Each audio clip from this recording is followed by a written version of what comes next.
هيبقوا تسألوها لهم في نهاية الورشة أو في نهاية المحاضرة. ما تترددوش في اللي انتوا تسألوه.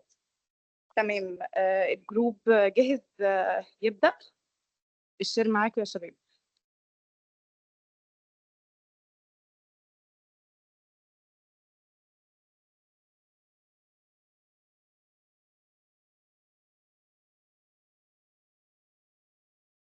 من فضلك يا باشمهندسة، هو أنهي جروب بس اللي هيبدأ؟ انتوا إن شاء الله تمام. اعملوا بس الشير.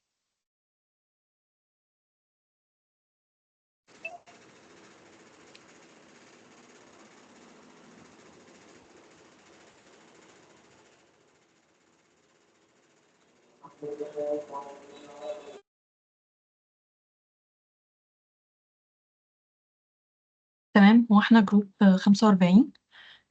قدمنا مشروع فيستا لافيدا. تمام. مساء الخير. تمام. أنا سحر معتز. معايا مونيكا عماد ورهف علي. احنا 3 في فنون جميلة عمارة.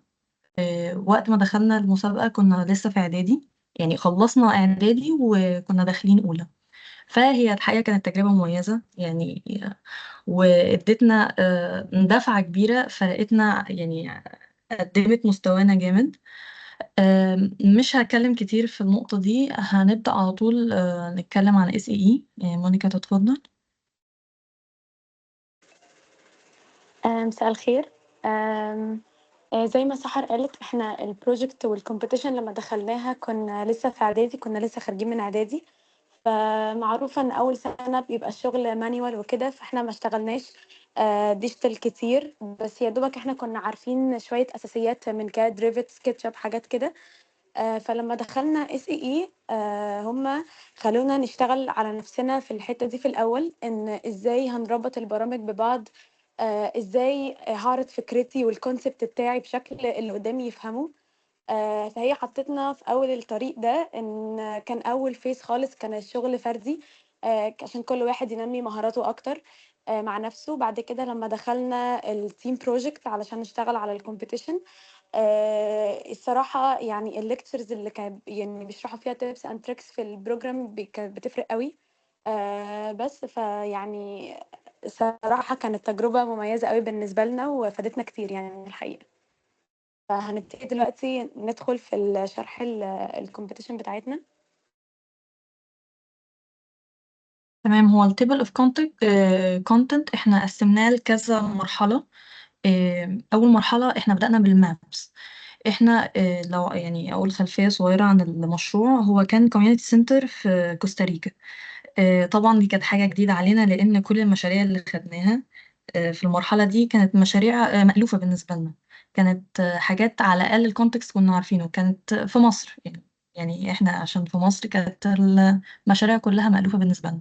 الكونتكست ده كان جديد علينا، فعملنا دراسات اناليتيكال ماب. عرفنا بقى ايه الحاجات المميزة هناك، لو في ايه مثلا معالم سياحية، في فنادق معينة، في مزارات، في أماكن معينة مشهورة الناس بتروح لها، فعملنا تحليل للحاجات دي. دي كانت أول خطوة عملناها.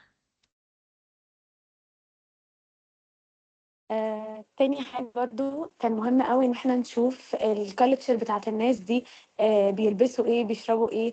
وكمان الكونتكست بتاعنا والموقع بتاعنا كان مميز جدا، ان هو كانت حاجة سياحية. كان الناس بتيجي، يعني حتى الفيديوز اللي على اليوتيوب كلها كانت حاجات ناس بتيجي من السفر وكده ليها. فدي حاجة يعني كنا عايزين نبينها في الديزاين بتاعنا وفي التصميم بتاعنا، ان كانت حاجة سياحية وعايزين نعمل حاجة مميزة.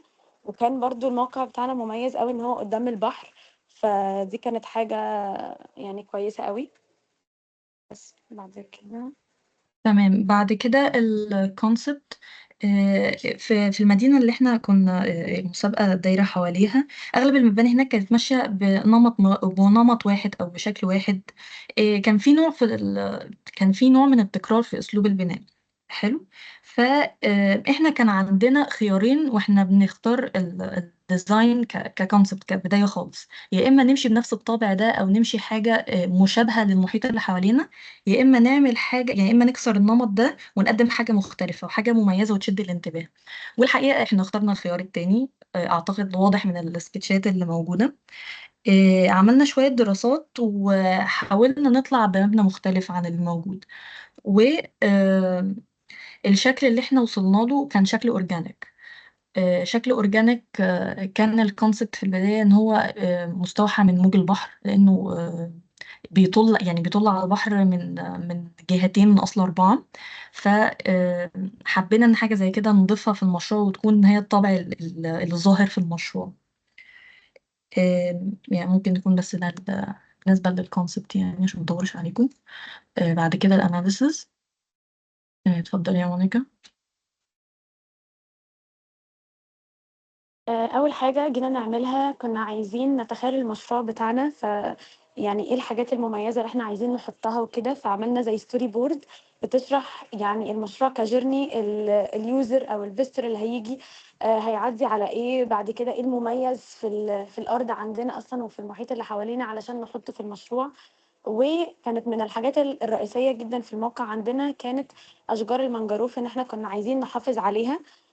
فابتدينا ندرس الشجر اللي موجود هناك وعملنا له analysis وعرفنا الأنواع بارتفاعاته، حتى باين في الdiagram اللي قدامنا. وتالت حاجة عملناها إن إحنا بدأنا بقى نشوف الprogram بتاعنا هيبقى عامل إزاي. شُفنا المساحات، العلاقات كده ما بينهم، إيه الjourney بتاعة السائح اللي هييجي هيعدّي على إيه الأول لغاية إيه آخر المشروع. فعملنا schematic plan وzoning بتوضّح الzoning اللي موجود في المشروع عندنا. بعد كده دخلنا في مرحلة الform generation. وزي ما سحر قالت لنا إن إحنا الconcept بتاعنا كان من موج البحر، فبدأنا بcircle، بعد كده بدأنا كده اللي هو نغيّر شكلها ونعمل extrusion لحاجات، ولغاية ما وصلنا للform الأخيرة يعني. تمام. بعد كده بعد ما خلصنا دراساتنا بدأنا بقى نشتغل على البروجكت. طبعا عملنا البلانات، وبعد ما خلصنا الزونينج خلاص قدرنا نحدد كل فراغ فين ومساحته ايه وهكذا.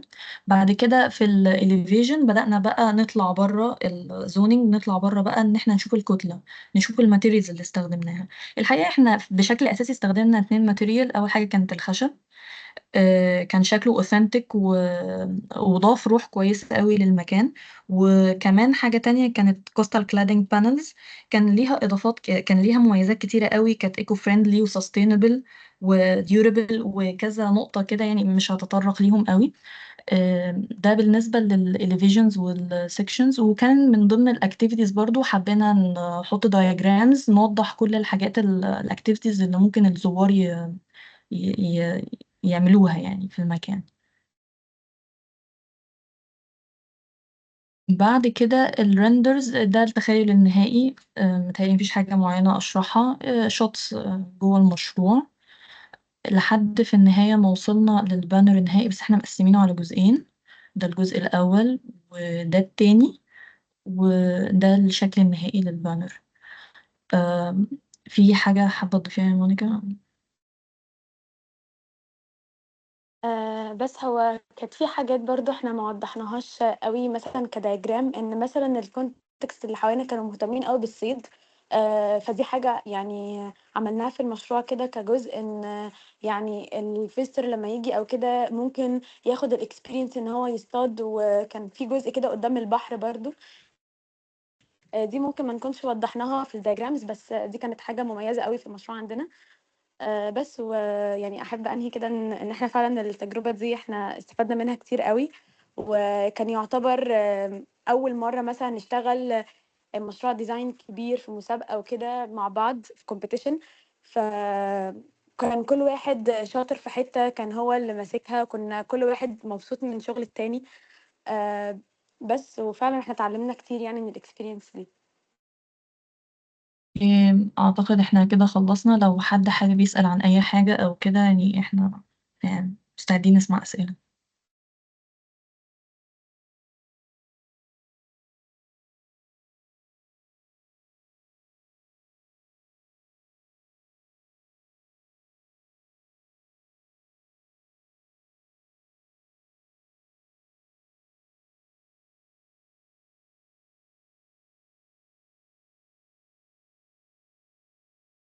حابة أشكركم هل جدا يا شباب الصراحة على الشرح الوافي ده.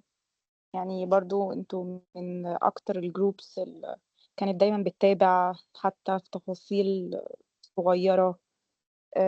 الصراحة يعني من أول الكونسبت لغاية الريندر أو آخر شوط في الريندر. انتوا كنتوا الصراحة صبورين جدا وكان عندكم الباشن. فالصراحة حابة أشكركم جدا على الشرح ده. ودلوقتي هندخل في الجروب اللي بعده. شكرا جاهزين يا لحضرتك. شباب؟ شكرا اه لحضرتك. تمام يا باشمهندس. تمام، يلا جو اون اقفلوا الشير يا شباب اوكي، هنعمل شير ثانية.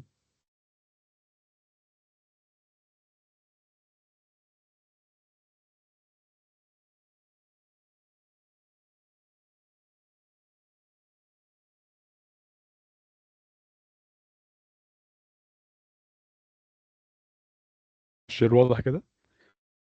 الشير اه واضح. تمام تمام. في الأول حابب أعرفكم بينا. أنا عبد الرحمن مصطفى، وكان معايا في التيم عمر خالد وأحمد خالد. هو عمر بس عنده ظروف النهاردة، فممكن ما يقدرش يكون موجود معانا يعني. في البداية تمام واضح. أول حاجة كنا حابين نتكلم عنها، اللي هو من ساعة ما شفنا البريف وأخدنا المسابقة، يعني أخدنا البريف بتاع المسابقة، ايه اللي فكرنا فيه وايه اللي ابتدينا نقول ان احنا ممكن نعمله وكده. في البداية احنا سألنا نفسنا سؤال: هو احنا عايزين ايه من المسابقة دي او من المشروع ده؟ ايه اللي محتاجين نفهمه، ايه اللي محتاجين نعرفه، ايه اللي محتاجين نركز عليه عشان نبدأ نطلع من المسابقة دي بحاجة تفيدنا، ونطلع بمشروع يكون مناسب وملائم للمكان هناك. فده كان أول سؤال سألناه لنفسنا، اللي هو ايه اللي احنا عاوزينه بتاع. من خلال السؤال ده ابتدينا نحدد لنفسنا فور اسبيكتس هم اللي هيبدأوا يحركونا. الفور اسبيكتس دول هم جم اصلا من المكان هناك. جم ازاي المكان هناك؟ ان هو المكان هناك كان بيعاني من مشاكل زي الصيد الجائر، وزي قطع اشجار المنجروف، وزي ان هو مستوى المعيشه هناك كان متدني شويه. الظروف الاقتصاديه بتاعت المكان يعني كانت متدنيه شويه. ويمكن التلات حاجات دول برضو متعلقين شويه بوعي الناس هناك، لان برضو ده بيأثر في الحاجات دي. زي الصيد الجائر، ليه هم ممكن يصيدوا كده؟ نتيجه ان وعيهم ممكن يبقى مش مدرك خطوره الموضوع ده، ونتيجة برضو الظروف الاقتصادية.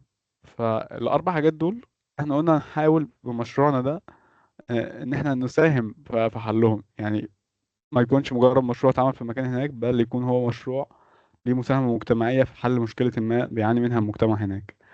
فكانوا دول هم الفور اسبيكتس اللي هنبدأ نتكلم عنهم، اللي هو الناس والاقتصاد والبيئة والوعي. الناس هنا قصدنا بيهم يعني ثقافتهم وحياتهم كلها. طبعا ليه اخترنا الأربعة أسبكتس دول؟ وده كان سؤال تاني اللي سألنا نفسنا. علشان هم مؤثرين في الحياة هناك، في البيئة اللي هناك يعني. طب ازاي هنبدأ نطبق الحاجات دي؟ من خلال حاجات معينة في مشروعنا هنبدأ نشرحها قدام. ابتدينا نعملها تدعم الأربع حاجات دول.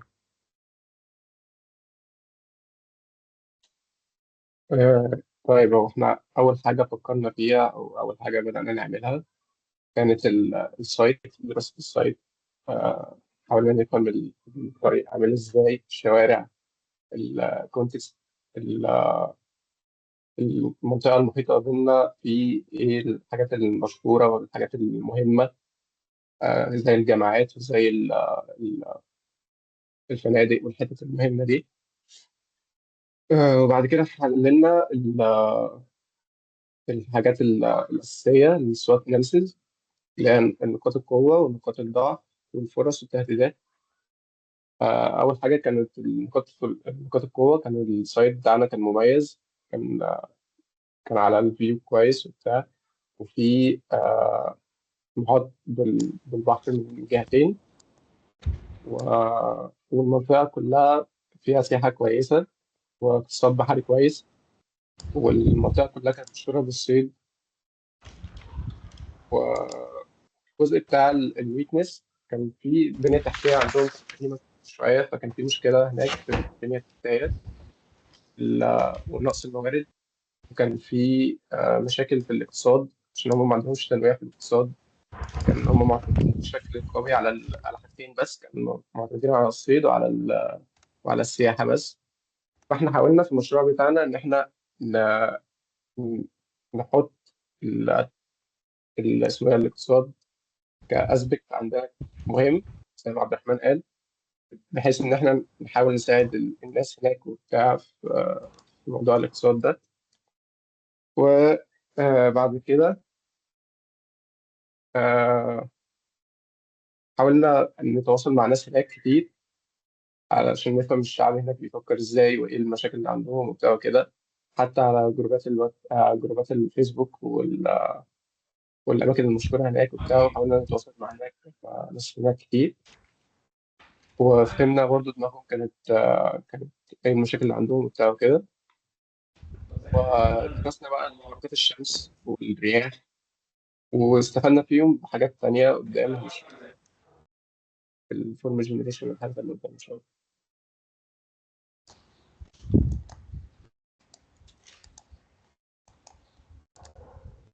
أول حاجة في الفورم عشان بعد جنريشن كده يا جماعة يعني هقطعك معلش يا أحمد، عشان بعد كده يا جماعة ما يكونش حد عنده تبرير اللي هو لا أنا ما لقيتش معلومات على السوشيال ميديا أو ما لقيتش معلومات في النت. أهو يعني مثال أهو اللي هم حاولوا يتواصلوا على جوجل مابس مثلا، فتحوا الأرقام، فتحوا الناس والمواقع اللي هناك وحاولوا يتواصلوا مع ناس حقيقية. فده أفضل حاجة، اللي أنت حاول بكل ما أوتيت من قوة اللي أنت تعرف أكتر عن البروجكت بتاعك، اللي أنت تعرف أكتر عن الكالتشر وثقافة الناس اللي عندك عاملة إزاي، النيدز بتاعتهم عاملة إزاي، عشان تحاول تحلها بأفضل طريقة. فماشي يلا كمل. مريم تمام. لو فاتحة المايك حاولي تقفلي.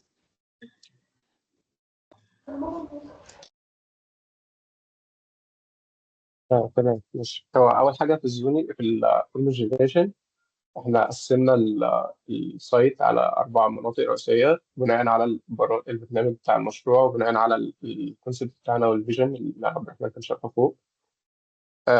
بعد كده قررنا إن إحنا لازم في المشروع بتاعنا يبقى فيه أماكن كوميونيكيشن، الناس تتواصل مع بعض وبتاع، عشان الناس هناك فريندلي. وكان كان فيه كمان في الثقافة هناك إن هم بيحبوا يعملوا احتفالات وبيحبوا الألوان كتير وبتاع وكده. فإحنا استغلينا الموضوع ده باللي إحنا عملنا بلازات تجمع الناس ويبقى مكان كويس يعني للناس تتجمع فيه.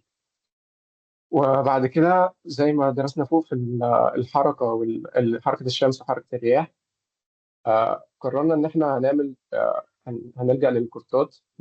هي حاجة زي الثقافة عندنا هنا في مصر شوية، بس لأن ده أحسن حل.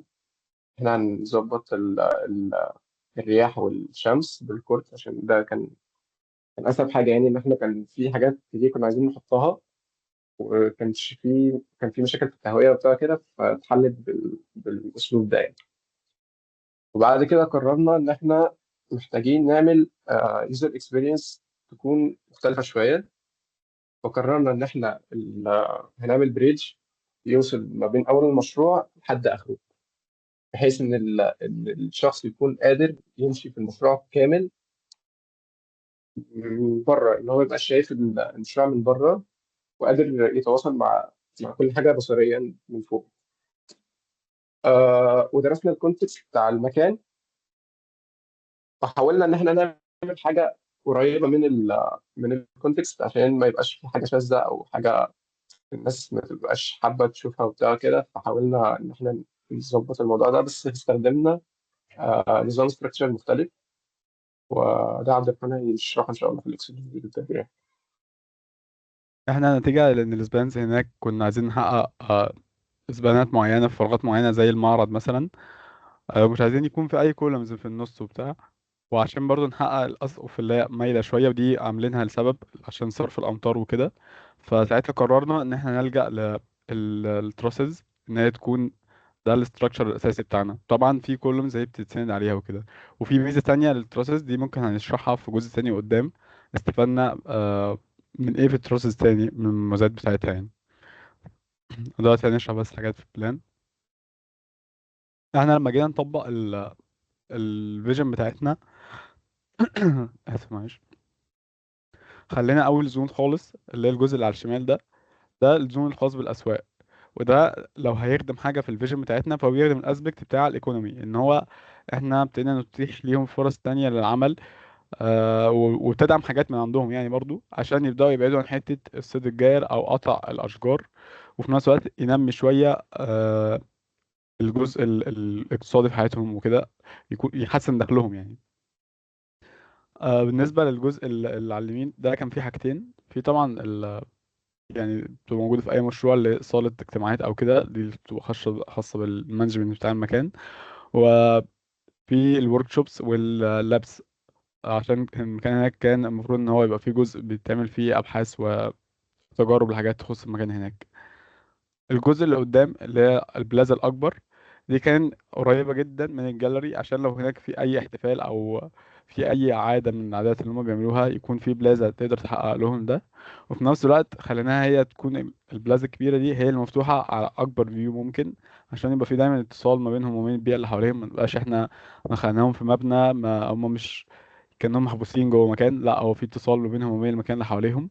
وخلينا برضو الثياتر هناك يبقى برضو نفس الكلام، ان هو شايف متصل بالفيو اللي حواليه، عشان لو في اي ايفنت اي حاجه هتعمل هناك بيتكلموا فيها عن حاجات تخص البيئه تنمي الوعي عندهم، ففي نفس الوقت برضو يكونوا شايفين المكان من حواليهم عامل ازاي عشان يحسوا باهميته. وفي الدور التاني كان هو كل اللي فيه هو بس الاماكن السكنيه وشويه مكاتب تبع الفانكشن اللي تخش المعامل وكده هناك.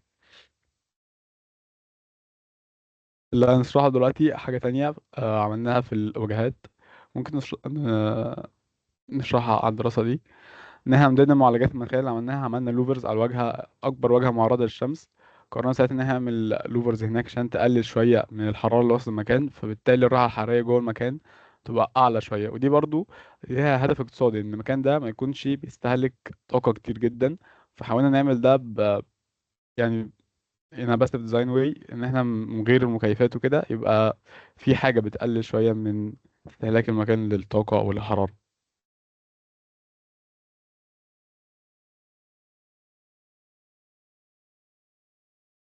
حاجة كمان هنتكلم عليها اللي هو الجزء بتاع البريدج، احنا اتكلمنا ان هو بيحسن اليوزر اكسبيرينس. ممكن يبان في الشوت ده اكتر البريدج ده بيتحرك منين وبيروح لفين. هو بادئ من اول مشروع خالص وبيخش على كذا كل الزونز كل البلاد اللي موجودة في المكان ده، عشان يقدروا يعني هي كتجربة مختلفة، بس ان انت ازاي تشوف المكان كله غير انك تبقى ماشي تحت عادي وبتعدي على فراغ يعني. ده شوت تاني بيبين فيه علاقة البريدج ببقية المكان.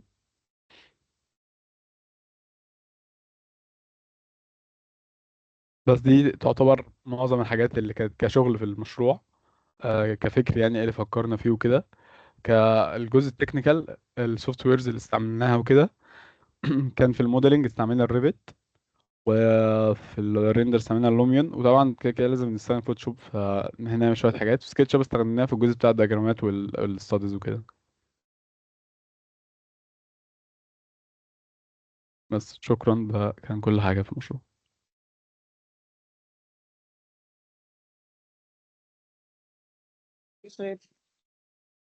آه، طيب احنا دلوقتي هندخل في الجزء بتاع الأسئلة. لو حد حابب يعني يسأل التيمز اللي شرحوا، أو يسأل عن حاجة تخص الورشة، آم، يعني يفتح المايك أو يريز يور هاند أو يكتب حتى في الشات. فممكن ندي كده 5 لغاية ما لو حد حابب يسأل. بس الصراحة يعني سواء الناس اللي شرحوا النهاردة أو امبارح أو أول، الصراحة كان كويس جدا جدا. فشباب ممكن يعني إيه، يعني دخلوا ليفل 01 اللي هو المفروض ده ليفل تأسيس الطلبة، والليفل اللي بيحدد شخصيتك المعمارية بتكون حابب اللي هي تبقى ازاي بناء على الكومبيتيشن اللي انت بتدخلها. خصوصا ان الصراحة اللي انا شايفة ان اختيار الكومبيتيشن نفسه كان فيه تحدي كبير قوي. زي ما قلت امبارح كان اللي هو بيئة مختلفة تماما عن البيئة اللي احنا متعرضين ليها، مناخ متغير تماما عن المناخ اللي احنا بنعيشه، كالتشر مختلفة تماما. فكل الكلام ده كله دراستهم للنيدز بتاعت الناس وازاي يحققوها، الصراحة كان تحدي كبير قوي. مش هفضل أعيد الكلام، بس الموضوع كان خصوصا كان السنة اللي فاتت في الدفعة اللي فاتت، كان الموضوع كان يعني إيه، كان عندهم باشن كبيرة جدا، قدروا اللي هم يحققوا النيدز بتاعت الناس وثقافة الناس وفهموها كويس وعرفوا ازاي يحلوا المشاكل اللي الناس كانت متعرضة ليها. فاللي حابب يسأل، في ناس سألت في البتاع الشات. تمام. لبنى بتسأل ايه اكتر الفوائد اللي طلعوا فيها من الورشة. ممكن حد من التو تيمز اللي شرحوا، وممكن يعني حد يجاوب يا شباب. تمام، احنا ممكن نجاوب، ولو التيم التاني برضه عايز يجاوب اكيد يعني. اوكي. احنا كنا في اولى عمارة ساعة لما دخلنا المسابقة دي، يعني كنا لسه خارجين من اولى عمارة. احنا بالنسبة لنا كانت اهم واقوى حاجة كسبناها، او دي من وجهة نظري يعني، اللي هو ازاي نعرض شغلنا. برضه الورشة ساعدتنا جدا في الديزاين بروسيس بتاعتنا، اللي هي ممكن كنا في الاول نمشي بخطوات مش احسن حاجة، مش انسب حاجة. فالحاجتين دول بالذات الورشة ساعدتنا جدا فيهم، اللي هو ازاي نبين شغلنا، ازاي نعرض الفكر بتاعنا، وفي نفس الوقت ساعدتنا شوية في بعض الحاجات في الديزاين بروسيس. وكمان كان في حاجة كنت محتاج أضيفها. هما بصراحة كانوا بيخلونا نطلع أكتر على الناس اللي بره. كانوا بيقولوا لنا أسماء كتير، نتفرج عليها ناخد منها الانسبيريشن بتاع. فدي برضو كانت نقطة كنا محتاجينها، وكانت ساعدتنا برضو في البروجكتات بتاعتنا. هما كده كده نقطة إن إحنا نبين شغلنا، دي نقطة مهمة جدا. يعني لو مثلا لسه في شباب دخل صغير شوية، انتوا ممكن تلاقوا ان انتوا في الكليه او حتى في مشاريع، في مسابقات وكده، ممكن تلاقوا ان انتوا عندكم فيجن كويسه جدا، عاملين افكار حلوه جدا، واصلين لحاجات حلوه جدا.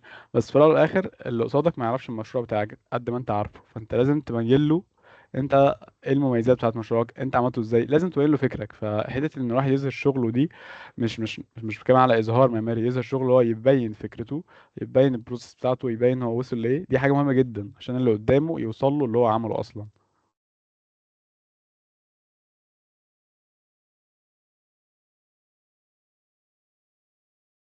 ماشي، حلو جدا. في برضو سؤال مش عارفة، ده للشباب ولا لمين. بيقول ثواني، في نقط متتابعة من السكتش حتى البوست، اللي هو قصده أكيد البوست برودكشن، العملية التصميمية من A to Z، باختصار طبعا إن أمكن من فضلكم. طيب ممكن أنا أحاول أجاوب. العملية التصميمية دي بتبقى في عدة مراحل. أول حاجة أنت إزاي بتفهم المشكلة، النيدز بتاعت الناس. تمام. المتطلبات أو البروجرامز الخاصة، البروجرام الخاصة بالبروجكت بتاعك. تمام. اللوكيشن هو فين، الكالتشر بتاعت الناس. فأول حاجة أنت بتفهم المشكلة، لأن أي سايت بيبقى فيه احتياج، بيبقى فيه أكيد مشكلة لازم تحققها. بعد كده مرحلة اللي انت تعمل ريسيرش وتحلل الموضوع. فانت بتدخل على الستيب بعديها، بعد ما انت بتبقى متأكد 100% اللي انت خلاص فاهم المشكلة بتاعة العملية التصميمية بتاعتك. الريسيرش بيبقى بقى من سايت اناليسز، كالتشر، سوليدز اند فويدز، طب الاربان فابريك عامل ازاي. دي طبعا بتبقى بتستهلك، كل ما انت خدت وقت اطول وتفصيل اكتر في مرحله الريسيرش او البحث في الموضوع، كل ما بتاعتك او المشروع بتاعك كان اقوى. كل ما عرفت عندي مشكله معينه، انا عندي الجو بطريقه معينه، الناس عندهم ثقافه معينه، فأنا بقيت بصمم بناء على التساؤلات أو بناء على inputs أنا بفهمها من المشروع. تمام. بعد مرحلة الريسيرش، عشان أنت قلت باختصار، مرحلة الكونسبت، أنت بيبقى عندك خلاص بتبدأ تفكر بالكونسبت بتعمل كونسبت، بتعمل توليفة للموضوع بطريقة معينة إجابة على الانبوتس اللي انت عملتها. أنا مثلا عندي حرارة شديدة في الموقع ده مثلا، فبقيت بعمل قرارات تصميمية بناء على الحرارة الشديدة اللي أنا بقيت أتعرض لها في الموقع. تمام. بعد الكونسبت بيبدأ بقى السكتشز أو السكيماتيك، بنسميها في المدرسة السكيماتيك سكتشز. تبدأ بقى اللي هو مرحلة زوننج، بس إيه بدائية شوية. تبدأ السكيماتيك بتعمل لاينز بناء على الكونسبت المبدئي اللي أنت بتشتغل عليه. بعد كده في الآخر الديزاين ديفلوبمنت، اللي أنت برضو بقى بتبدأ خلاص تمسك السكيماتيك ده وترجمه لقطاعات، ترجمه بلانات لي اوت. وبعد كده في الاخر طبعا اللي هو الايه الريندر، واللي هو الايه اكنك بتعمل ديجيتال موديل للموضوع بطريقه طبعا ايه الطريقه اللي انت حابب اللي انت تعرض بيها، سواء سكتش او رياليتي او في كذا طريقه قوي ده الموضوع بطريقه مختصره. فبرضه لو حد حابب من التيم يجاوب على السؤال على حسب الخبره اللي اكتسبها من ليفل 01 او من المسابقه بتاعت السنه اللي فاتت. تمام. وبرضو في نفس الوقت بارل الموضوع، اللي حابب يسأل سؤال سواء تشات أو فويس يتفضل.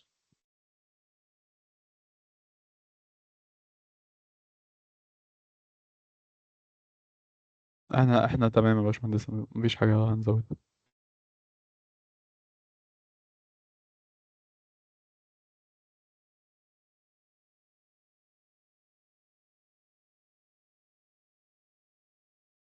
لبنى بتسأل سؤال: هل تطورت ثواني عشان السؤال راح مني.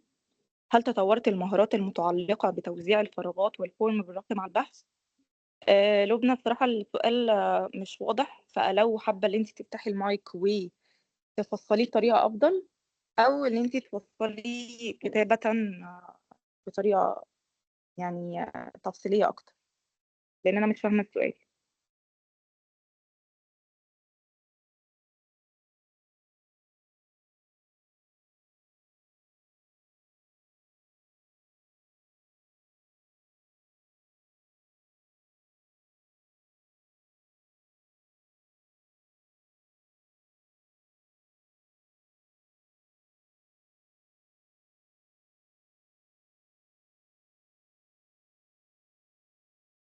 ماشي. أنا يعني قرأت السؤال تاني، مش عارفة لبنى هتحاولي اللي انت تكتبيها بطريقة أفضل أو كده، بس لو قصدك اللي انت مدى ترابط الريسيرش باللي انت تعملي أو بتوزعي الفراغات، أو اللي انت بتعملي فورم، طبعا أكيد الاتنين مرتبطين ببعض ارتباط كبير جدا. أكيد كل ما كان الريسيرش بتاعك أعمق، كل ما فهمتي مشاكل السايت أو مشاكل الناس اللي هناك بطريقة أفضل. ممكن ما نقولش عليهم مشاكل، او نقول عليهم ظروف السايت ده عامل ازاي. فطبعا كل ما كان الفورم هتتغير. انت مثلا عندك ممكن مثلا نقول غابة مثلا جنبيك، او شجر كتير جنبيكي. ليه مثلا ممكن تعملي الفورم بطريقة معينة، توزعي فراغ على الجاردن اللي قدامك او الغابة اللي قدامك بطريقة معينة، غير مثلا ما يكون عندك بدل الغابة دي او بدل الاشجار دي مصنع. فأكيد القرارات التصميمية هنا هتفرق جدا، بسبب اللي انتي عملتي سيرش وفهمتي ايه اللي جنب الكونتكست بتاعك، ايه اللي جنب السايت بتاعك. فاهماني؟ فهو ده هو يعني اللي انا فهمته من الموضوع.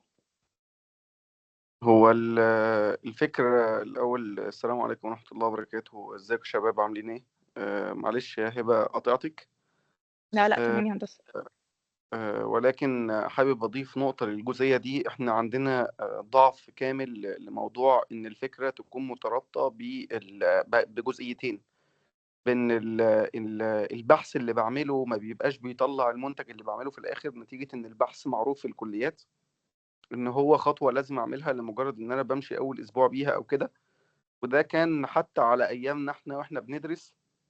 كان زمان في الكليه كان يقول لك اعمل البحث، فكنا بنطلع البحث لمجرد ان احنا عايزين ناخد الدرجه. كان بحث بيتقلد من حد او من الدفعه اللي اكبر، ناخد منهم البحث ونحطه على طول، وبعد كده المشروع يطلع بقى زي ما يطلع. وده كده مدى ارتباط البحث بالمنتج النهائي، وبرضه مدى ارتباط البحث بالخطوات اللي ما بعد البحث نفسه. يعني هل البحث ده فعلا الهدف منه ان انا انتج منتج معماري مدروس، ولا البحث دوت مطلوب مني ان انا بالنسبه لي اقلب اي حاجه وخلاص؟ وطريقه بحثي ازاي؟ الكلام ده كله احنا بنتعلمه في ورشه ليفل 1 عشان نعرف ازاي ان طلبه اللي هم السنين الاولى في العماره، اللي هو سنه اولى عماره، تانية عماره، حتى لو في تالتة عماره برضه ممكن يخشوا ليفل 1، ولكن بيعلمك ازاي تربط بحثك ان ممكن معلومه تاخدها في البحث بتاعك تقدر تطلع لك المنتج. معلومه بسيطه تبني عليها الفكره كامله، كي وورد كامله طلعتها من الريسيرش بتاعك من كل الاماكن، تقدر تخرج لك كل حاجه انت مرتبط بيها في المشروع. تقدر تطلع لك الاليفيشنز والسكشنز، وتكون الفكره ديت هي المؤسسه للمشروع، فيصبح الكونسبت ليه تاثيره في المشروع بسبب الدراسه اللي انت بتعملها. طبعا في الورشه بنعرض لك ازاي تعمل الكلام دوت من خلال دراستك لمعماريين حاليين موجودين على مستوى العالم. بنبدا ندرس لك ازاي ان انت تخش تقرا مشروع، مش بس ان انت تبص على المشروع كصور زي ما معظمنا بيعمل. اعرف شباب كتيره جدا موجودين معانا دلوقتي لما بيجي يخش مشروع بقول له طب انت بتبحث ازاي، بيقوم داخل على بنترست يمسك صوره يقول لي انا ببحث ان انا بدور على الصور كده وبتوه في النص. طب انت بتوه عشان انت مش عارف انت داخل عايز ايه. انت داخل عايز تشوف اي حاجه تقلدها، لكن انت مش داخل عشان خاطر تركز كيفيه تاثير الكي ووردز اللي انت جمعتها من الريسيرش بتاعك على التطبيق النهائي للمشروع او الفاينل برودكت. فلو انت مثلا بتقول والله انا بعمل مثلا مسجد وعايز حاجه ككي وورد طلعتها مثلا من الريسيرش كلمه الانحناء او الريسبكت او الساكريد جيومتري او يعني الروحانيه في التصميم. طب الروحانيه دي يطلع منها كذا كي وورد تانيين، فكره الانحناء او فكره الريسبكت اللي انت بتعمله اثناء الصلاه، او فكره الطمانينه، ازاي تحسسها للناس؟ هل هي بس جاست ان انت بتعمل الكلام دوت لمجرد ان انت بتطلع بحث وخلاص، ولا تقدر ان انت تاخد الكي ووردز دي اللي انت طلعت بيها من البحث وتبدا ان انت تبني عليها مشروع كامل؟ يعني اللي عايز اجاوبه للسؤال دوت ان السؤال ده عميق جدا. انت بتدرس في الورشه ازاي تطلع خطوات مدروسه في مسابقه عالميه، سبب ان زمايلكم السنين اللي فاتت قدموا في المسابقات دي وكسبوا في المسابقات دي.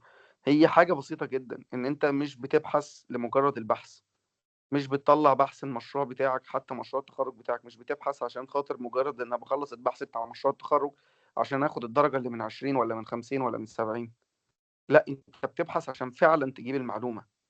انت بتبحث عشان تعرف ازاي ان انت ممكن المعلومة دي تجيبها من على اليوتيوب، تجيبها من جريدة، مجلة، تبحث عشان تشوف خناقة على اليوتيوب ممكن تكون في منطقة اللي انت بتتكلم فيها هي اللي سببت الخناقة ما بين اتنين، باينة ان دي مشكلة، واتنين يعني بيتهاوشوا كده على فكرة ان دوت مع مبدأ وده مع مبدأ تاني، كلامهم مع بعض تقدر تطلع منه ستوري بورد، تقدر تطلع منه كونسبت للمشروع. المشروع عمقه في بحثه، وبحثه لو كان عميق كل ما زاد بحثه كل ما زاد قدرة المشروع النهائي ان هو يوصل للي قدامك. وفكرة ان انت توصل المنتج اللي قدامك بطريقة البرزنتيشن، طريقة الاظهار، طريقة الرسومات بدون ما انت تتكلم خالص، هو ده اكتر حاجة في العمارة بتقدر عند المجتمع المعماري العالمي. احنا بنحطك على البيزك دي، بنخليك تتعلم ازاي معماري عالمي يتكلم، ومنه بتقدر ان انت بالنسبة لك توصل للحاجة الصح. يعني هي دي الحتة اللي أنا بالنسبة لي عشتها سواء في الجامعة أو سواء درستها للطلبة وعرفت إن هم مشاكلهم كده.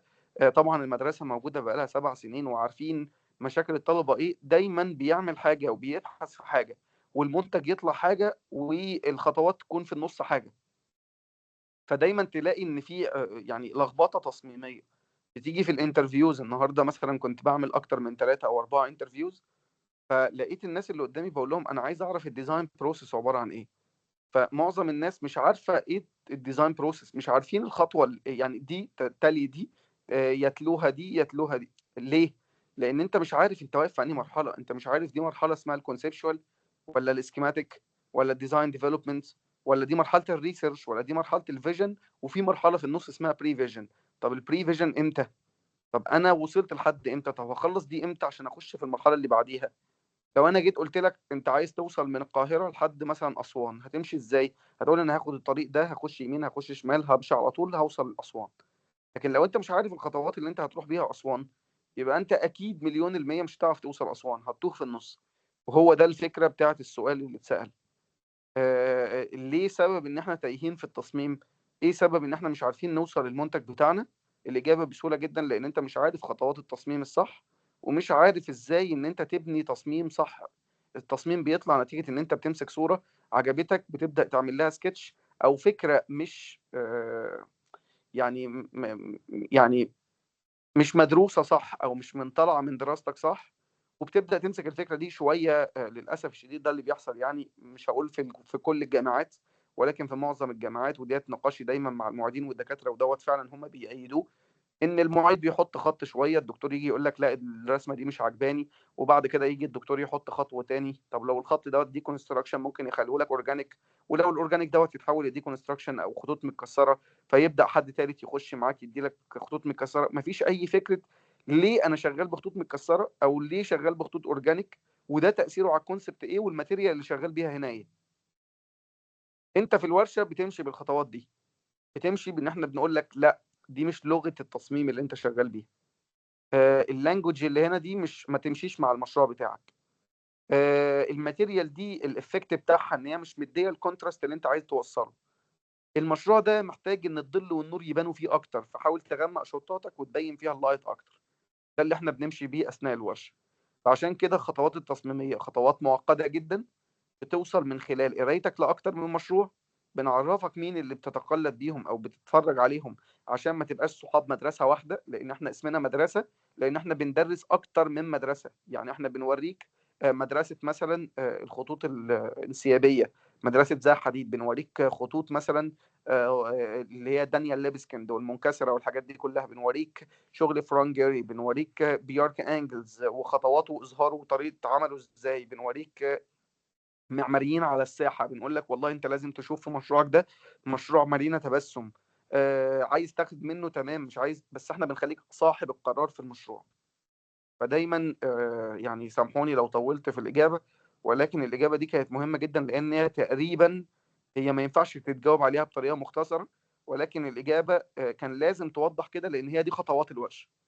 وسد الفجوه ما بين كل الاطراف اللي احنا قلناها، وما بين كل الكلمات اللي احنا قلناها، من خلال ترابط شديد جدا بيتم بعمليه بحث معقده، وبتوصل في الاخر لمنتج معماري مدروس ومعمول له برزنتيشن بشكل عبقري. ومدى ربط الكونسبت واللوجو بتاعك والاسم بتاع المشروع والسلوجان بكل استادي انت عاملها وبدراسات المشروع، بمجرد ما اشوف اللوجو بمجرد ما اشوف اسم المشروع افهم المشروع بيتكلم عن ايه، واحب اقرا المشروع. يعني كذا مره كنت عملت انا كذا محاضره في المدرسه، منهم المحاضره اللي كنت بنتكلم فيها على النوستالجيا اللي احنا واخدين بيه او داخلين بيه كمشاركه، وخدنا عليها جايزه اللي هي الجايزه الشرفيه في بينالي في مصر، في فينيسيا للعماره، واللي هو البينالي بتاع فينيس اللي بيتعمل كل سنتين للعماره. وشرحنا ان ليه اتسمى المشروع نوستالجيا، ليه بعنا كلمة نوستالجيا، وليه نوستالجيا بقت كلمة رنانة خلت الناس عايزة تعرف ما وراء النوستالجيا، وكلمة الحنين إلى الماضي، وإن دي كانت كي وورد من ضمن البحث بتاعنا، وأصبحت هي الليدنج بتاعنا أو نقطة النور اللي بتظهر عندنا عشان خاطر نبدأ إن إحنا إيه نشتغل عليها في كل حتة. فبقت الكلمة دي هي أساس عندنا في كل حاجة بنعملها، في السكشن عايزين نوضحها، في البلان عايزين نوضحها، في اللاندسكيب عايزين نوضحها، في السيتنجز عايزين نوضحها، حتى في القعدات اللي الناس قاعداها في الجناح نفسه عايزين نوضحها.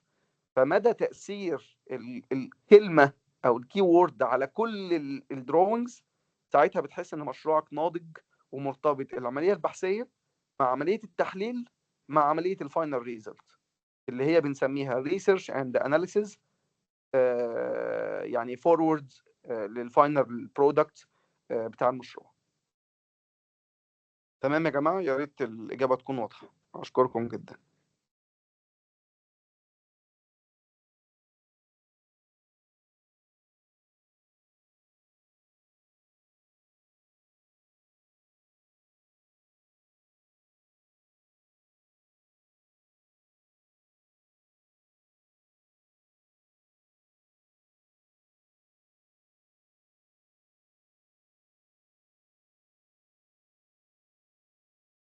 هو بس السؤال اللي بيقول ان ايه البرامج اللي لازم ان انا استخدمها اثناء الورشه. احنا بنعتمد في موضوع استخدامنا البرامج ان البرامج ما بيكونش يعني طبعا البرنامج دوت هو التول الاساسيه بتاعك. يعني انا دايما بقول لو الشخص بفكر بس من غير تولز مش هيقدر يحقق المنتج بتاعه، وشخص ببرامج من غير فكر مش هيقدر يحقق الحاجه بتاعته.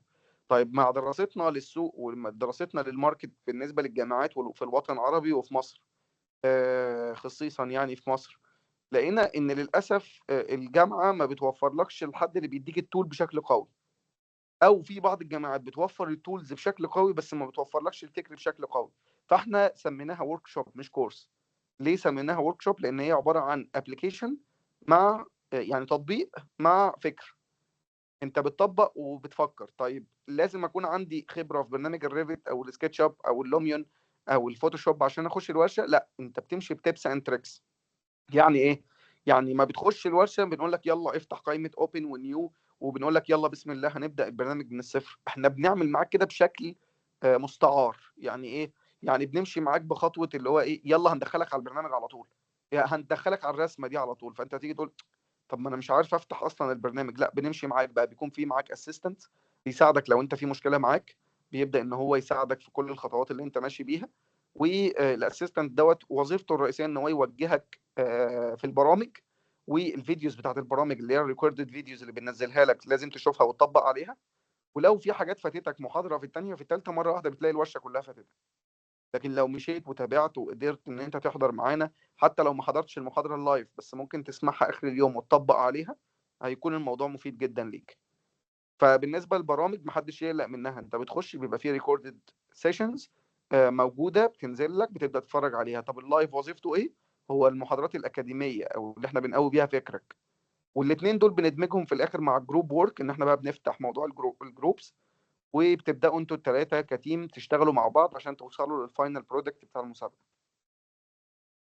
ده بالنسبه للسؤال بتاع موضوع البرامج. هو مش عارف يعني أنا متهيألي إيه التحديات اللي واجهتوها في اتخاذ قرارات تصميمية تخص المشروع. شباب بالنسبة للناس اللي اتكلموا في المشروع أو كده، لو إيه التحديات اللي واجهتوها في اتخاذ قرارات تصميمية تخص المشروع؟ أظن ممكن أسيبكم أنتوا تردوا على السؤال ده.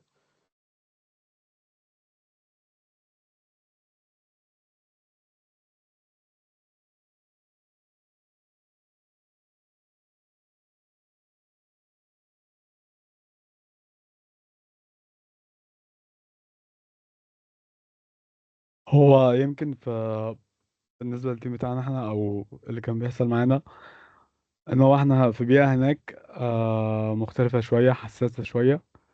فاكتر تحديات كانت بتواجهنا كانت هي ان احنا مش عايزين نعمل حاجة لها نيجاتيف امباكت على البيئة، وفي نفس الوقت تكون مناسبة شوية لثقافة الناس هناك. ده كان بالنسبة لنا يعني حاجة من الحاجات اللي كانت قوية شوية بتتحدانا في أي قرار بنتخذه.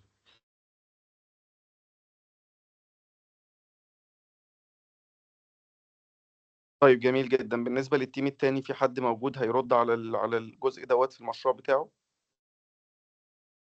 وانا ممكن اقول ان من التحديات اللي واجهتنا ان احنا بنشتغل في مكان احنا ما زرناهوش على ارض الواقع، ما عندناش اي خلفية عنه.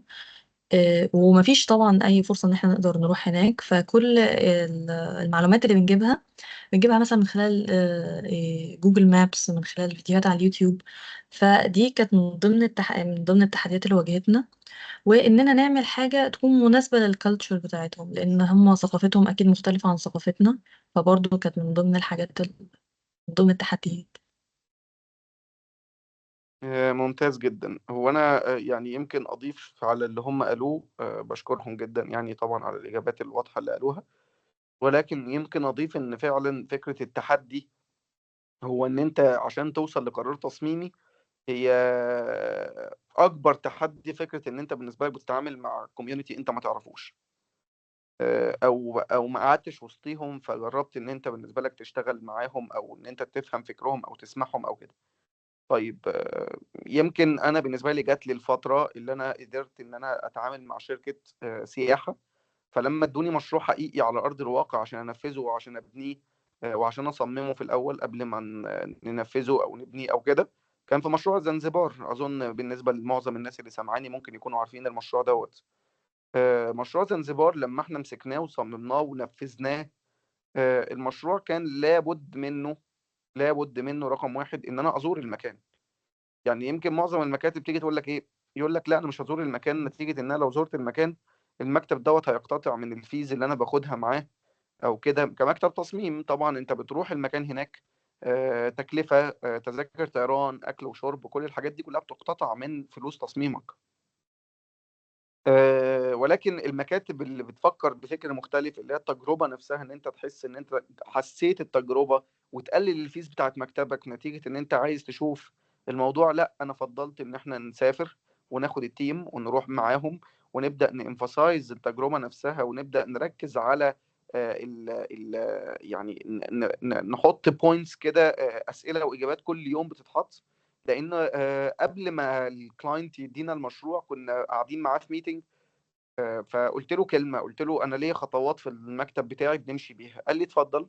قلت له الخطوه الاولانيه ان انا بعمل لك تصميم من قبل ما بشوف المكان نتيجه قرايتي وبحثي، وبعد ما بعمل تصميم مبدئي وانت بتشوفه وبتبدا تديني كومنتات عليه ببدا اروح اشوف المكان، وبعد ما بروح اشوف المكان بيبقى ليا تساؤلات انا وليا معطيات جديده، فبعد كده بعمل لك ديزاين ديفلوبمنت على الفكره اللي انا اديتها لك قبل ما اسافر المكان، لان طبيعي ان الفكره عندي هيكون اختلف. فالتحدي في الجزء دوت ان انا كل المعلومات اللي انا كنت شايفها او اللي انا خليت التيم بتاعي يبحث عنها تقريبا كنا واصلين بنسبه 70%، ولكن الفكره التصميميه جت بعد 30% اللي انا خدتها من المكان هناك. لما رحت هناك شفت طبيعه البلد، شفت المطره اللي ما بتسيبش، يعني المطره على طول السماء بتنزل ميه، فعلى طول انا ماشي بشمسيه. فكرة ازاي تعيش في التجربة ديت، هل الناس مبسوطة بيها ولا مستاءة منها؟ فكرة الزحمة على البنزينة بتاعت العربيات اللي هناك، طب بيستخدموا ايه عشان يوصلوا؟ كل حاجة غالية، كوباية المية هناك بتنزل لك بصعوبة في المطاعم والكافيتريات والحاجات دي كلها. تجربة المطعم نفسه مش زي تجربة عندنا مثلا في القاهرة أو في السعودية أو في البحرين أو في عمان. لا، تجربة كوباية المية بتنزل لك بصعوبة. ليه؟ لأن أنت اوريدي قاعد في كافيه من الطبيعة، الخوص، الكلام ده كله. طبعا مش كل المطاعم كده، ولكن دي المطاعم اللي هي إيه، اللي كنا بنعيش فيها وسط المجتمع.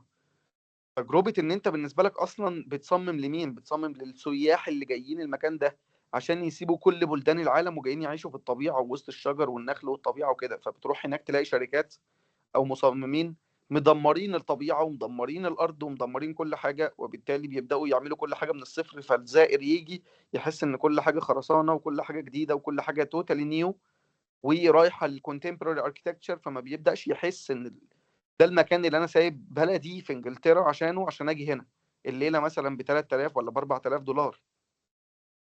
فبيبدا يحس انا ليه جاي هنا، على عكس ما انا دخلت الاماكن ديت فبدات احسها فاضيه. فتساؤلي للناس هناك اللي هو اللي في الفندق او اللي شغالين في الفنادق يقول لك اصل هو مش جاي سايب بلده عشان يجي يقعد في حاجه زي كده. لا، احنا افضل المشاريع في المكان ده كلمه بقى من واحد شغال جوه عامل في الاماكن دي. افضل الاماكن اللي هناك اللي بتهيأ اسره ان هي تكون معاها اطفال ان هم يقعدوا فيها، يعني من الاخر كده حاجه ما فيهاش حشرات وما فيهاش تجربه طبيعيه جدا. وبتعمل البانجلوز اللي هي على البحر عشان خاطر لو في هاني مونرز جايين يقعدوا على الاكواخ اللي بتتعمل على البحر عشان خاطر يقضوا مثلا الهاني مون بتاعهم او شهر العسل بتاعهم. وفي نفس الوقت بتعمل حاجه ان بتوين اللي هي الاكواخ اللي ان بتوين الطبيعه وفي نفس الوقت بتكون مودرن شويه. فبتعمل حاجه ان بتوين، فبتخلي الاوتيل هو ده اعلى حاجه اللي احنا عملناها فوق. وبعد كده ان بتوين الجزء بتاع الفاميلي يونتس، وبعد كده البانجلوز اللي هي بقى التجربه اللي هي على البحر خالص بقى، اللي هو انت قاعد في كوخ حقيقي، فانت بني وكل حاجه من الخشب والكلام ده كله.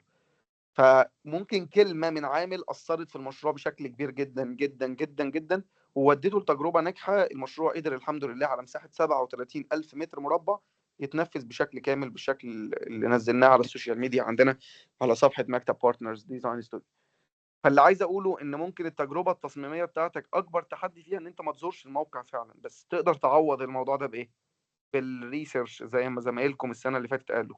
نخش على اليوتيوب، نخش على مجلات، نخش على صفحات، نشوف على المشاريع من حيث انتهى الاخرون. بلاش تبدا تاخد قرارك تصميمك بدماغك، لا شوف اخر ناس صممت في الاريا دي. في كوستاريكا مثلا، اخر ناس صممت فيها كانت عاملين ازاي.